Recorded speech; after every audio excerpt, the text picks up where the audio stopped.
Eu sou Silvana Medeiros, do site e do canal Saúde como Caminho, que é esse canal aqui que fala sobre saúde. Saúde psíquica, emocional, é, física e espiritual. E nós estamos fazendo uma série de explicações sobre o significado simbólico das diferentes regiões do nosso corpo, com base nesse livro, A Doença como Símbolo. Gente, hoje eu vou falar sobre a cabeça. Eu vejo muitas queixas, as pessoas se queixam muito de dor de cabeça, de enxaqueca. E a enxaqueca é um quadro mais grave, porque envolve já a dor de cabeça com outros sintomas. Veja bem, segundo o autor, esse autor desse livro, e nós baseamos todas nossas ideias naqueles pensadores, naqueles estudiosos que entendem o nosso corpo como um sistema integrado, onde as emoções, os pensamentos, as ações têm uma conexão. Então, nada acontece à toa. Tudo que acontece, vamos dizer, emocionalmente comigo, repercute em todo o meu sistema. Então, vai causar saúde, mais saúde, ou vai roubar energia que vai acabar levando a uma enfermidade. Então, vamos falar dessa região. Veja bem, o autor fala que essa região é a região do comando, é a região dos pensamentos, das ideias, do lugar onde nós decidimos com a razão o que queremos fazer da nossa vida. Se nós estamos com problema nessa região, ou seja, se nós estamos constantemente com dor de cabeça, se nós estamos constantemente sentindo essa cabeça pesada, de alguma forma existe um problema nesse comando. Porque a tarefa, que aí ele coloca a função da região e a tarefa. Então ele diz como tarefa, expressão de disposição, deixar pender a cabeça. Então ele diz assim, a cabeça é o centro do comando, mas a gente tem aprendizados com essa região. Então tem alguns momentos na vida da gente que a gente precisa relaxar, que a gente precisa deixar a mente, a cabeça pender, a cabeça abaixar. Nem sempre a gente precisa estar nessa posição de comando, vamos dizer, impositivo na nossa vida. Às vezes a gente precisa aprender, e para aprender a gente precisa baixar a cabeça, dar ao outro que está na frente da gente a vez, o espaço para nos dizer, para nos dar uma orientação. Outra tarefa é enterrar a cabeça na areia. Às vezes a gente precisa se esconder, a gente não está pronto para resolver as coisas, então a gente precisa se esconder, se guardar, dar um tempo. Outra coisa que ele diz, abaixar a cabeça, de cabeça baixa, não se deixar abater, meter algo na cabeça. Ou seja, às vezes a gente precisa entender ou aceitar que uma determinada situação não tem como mudar, a gente não tem como interferir naquilo. A gente precisa aceitar, porque todo esse aprendizado de comando vai ter muitas nuances, é isso que a gente precisa entender. Às vezes a gente pensa, eu preciso aprender a dirigir a minha própria vida. Certo, tem alguns momentos que a gente vai colocar as rédeas, tomar as rédeas da vida e dirigir. Mas outros a gente vai precisar de parcerias que nos ajudem a ver, a enxergar o que a gente não está vendo no quadro. Que a gente precisa tomar uma decisão, mas a gente não está vendo o quadro todo. Então a gente vai precisar de orientação, vai precisar de ouvir pessoas que tenham, vamos dizer, uma percepção diferente da nossa para somar a nossa. E aí a gente vai precisar baixar a cabeça, escutar. Então tudo esse aprendizado de comando é o que ele chama de tarefa-tema dessa região, da nossa cabeça. Vamos ver o que ele diz mais, que é muito interessante. Pensar com a própria cabeça, querer a cabeça de alguém.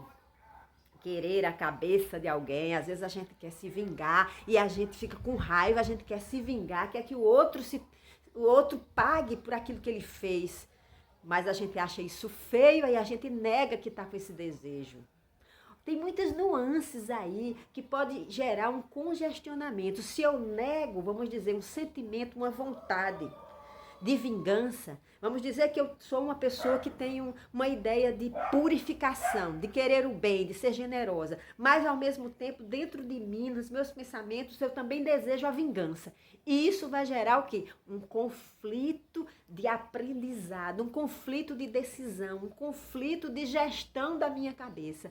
Pensamentos conflituosos, o quê? Preenche a vida. É como você querer ir para a direita e ao mesmo tempo querer ir para a esquerda. Como é que vai ser isso? Eu ao mesmo tempo quero uma vingança, mas eu não concordo com isso, eu acho isso feio, eu quero ser boa. Então eu condeno o meu próprio pensamento, então eu vou congestionando. Isso acontece o tempo todo, em todos os tipos de escolhas. Às vezes eu estou dentro de uma religião e eu discordo, eu vejo as pessoas fofocando, eu vejo as pessoas criticando umas às outras, em vez de se amarem, mas ao mesmo tempo eu acredito naquele espaço, eu quero estar ali, então eu começo uma guerra. Será que uma guerra interna, uma guerra dentro do meu pensamento? Às vezes dentro da família, eu acho que tenho, eu discordo da minha mãe, da forma dela ser, eu não consigo aceitá-la, mas dentro da minha ideologia, dentro das minhas crenças, eu fui orientada a acreditar que eu tenho que amar minha mãe incondicionalmente e respeitar significa para mim amar e respeitar significa obedecer a ela. Olha o conflito que está instalado dentro desse pensamento, dessa cabeça, desse lugar que eu preciso esfriar, porque para que eu tenha uma cabeça leve, uma cabeça livre de dores, livre de problemas como câncer de cabeça, inclusive, de tumores, de aneurisma. Cada vez mais a gente ouve falar de pessoas que estão tendo um aneurisma ou um AVC e morrendo. Por quê? Porque é muito conflito. Ao mesmo tempo a gente cria uma ideia, a gente cria uma autoimagem e a gente não consegue, no dia a dia, corresponder a essa autoimagem. Porque no fundo nós somos pessoas que somos fortes e somos frágeis, somos generosas e somos egoístas. Somos vingativas, mas também perdoamos. Temos todas essas polaridades aqui. Como é que eu faço a gestão de tudo isso? Segundo esse autor, a cabeça é o lugar onde a gente está, vamos dizer, a gente tem a oportunidade de aprender a gerir as nossas ideias e nossas crenças. Por isso que a gente sempre tem que estar reavaliando se as crenças que nós temos, que nós aprendemos, que nós herdamos dos nossos ancestrais, nos servem ainda hoje. Diante dos desafios e conflitos que a gente tem que lidar, conflitos internos e conflitos externos, porque muitas vezes a gente também está dentro da gente e sem saber o que fazer. Eu estou num trabalho que todo mundo cobiça, que todo mundo acha bom, que acha maravilhoso, mas eu não me sinto satisfeita. Eu, pessoalmente, não me sinto satisfeita. Olha um conflito aí. Eu saio desse trabalho, mas é um trabalho que todo mundo quer. Eu saio desse estágio, mas é um estágio que todo mundo quer. E ninguém quer que eu saia, mas eu quero sair. Olha o conflito. Então tem muitas guerras instaladas nessa região. Muitas guerras de pensamentos contrários, conflituosos, que a gente vai precisar gerir. Porque se a gente continuar deixando essa guerra dominar essa região, nós vamos ter constantemente problemas. Você pode desenvolver uma enxaqueca crônica, você pode desenvolver um câncer de cabeça, você pode desenvolver vários problemas, né, nessa região. Por quê? Porque um conflito continuamente instalado vai criar uma carga energética muito pesada que vai aos poucos se instalando no seu físico. Se você já tem muitos problemas, é porque você está com dificuldade em gerir essas ideias dentro da sua cabeça. Pare, pense, olhe o que você está em conflito. Se ajude a resolver essa guerra.